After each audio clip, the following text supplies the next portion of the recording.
There's international demand for Nepal's homegrown products, like these handmade shawls, destined for Japan.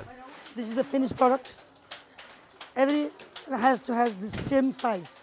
It's handmade. But exporter Sundar Dahal knows that getting goods out of Nepal isn't easy. Nepal is a landlocked country lying between India and China. All goods going overseas must pass through India to the port city of Kolkata. It's a long, onerous journey across the border that seriously hinders trade. So the World Bank Group is working with the Nepalese government to streamline the process. Starting here. To get goods out of Nepal, exporters must first go to this building to get a certificate stating whether the product is an antique or not. Then, they go here to get documents from the Chamber of Commerce, the Handicraft Association, and the Trade Promotion Center certifying that the product is made in Nepal. Then it's off to the Customs Clearance Office, where all these documents are certified. The amount of forms can get overwhelming. Once we got the invoice, then we make a certificate of origin, GSP, General System of Preference. Once we make this, then also we make the foreign currency control regulation form. Then we fill up this is the form for the custom declaration. Streamlining the forms process will be a good start, but only a first step. Sundar's shawls will be shipped to Japan by air. But the majority of exports leaving Nepal go over land to or through India, and then by sea to overseas markets. So for most exporters, once the forms are ready, it's time to load the truck and head to the Indian border. The road straight through the mountains is the shortest path, but it's too dangerous for trucks to cross, so they have to use the longer roundabout route. It may not look like it, but this is actually the safer road. It's narrow, filled with potholes,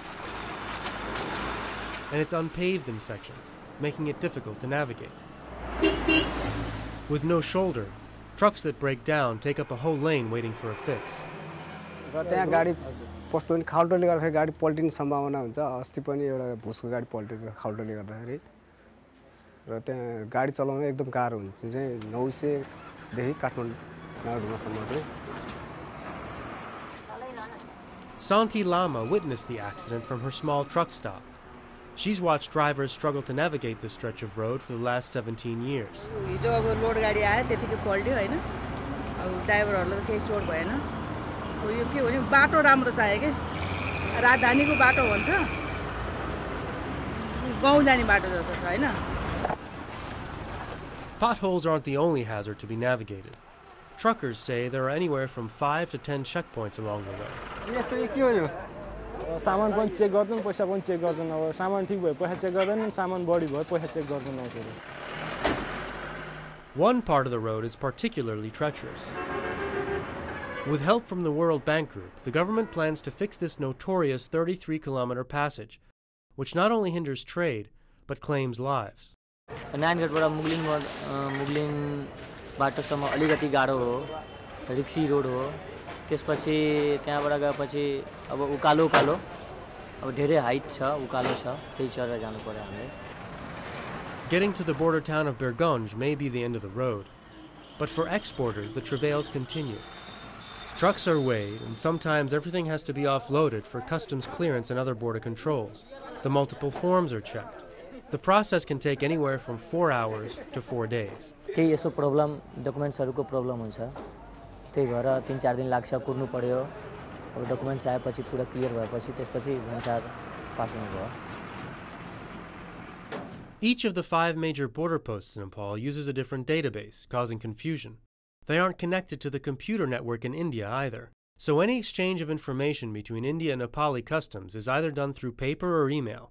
The Nepalese government is planning to build a single window system, so customs and other agencies will be able to expedite clearance. In addition, the World Bank Group is helping India and Nepal to automate their data exchange systems. The single window system would, may make things much more easier, because, all the documents that are needed can be filed by electric means. The documents will be lessened, less manpower will be needed. The time for exports will be much, much more less.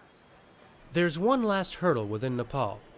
Before leaving customs, cargo has to be moved from the Nepali truck onto the Indian truck. That's because of regulations and informal hurdles that make it a hassle to cross the border. Once the transfer is done, goods go through Indian customs, which can often be congested.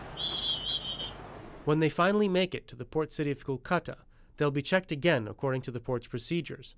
This also takes time. So from Kathmandu to Kolkata, the inland transport of handling a load of exported goods can take anywhere from 10 to 20 days to complete. It's taking way too long, and we are really frustrated with it.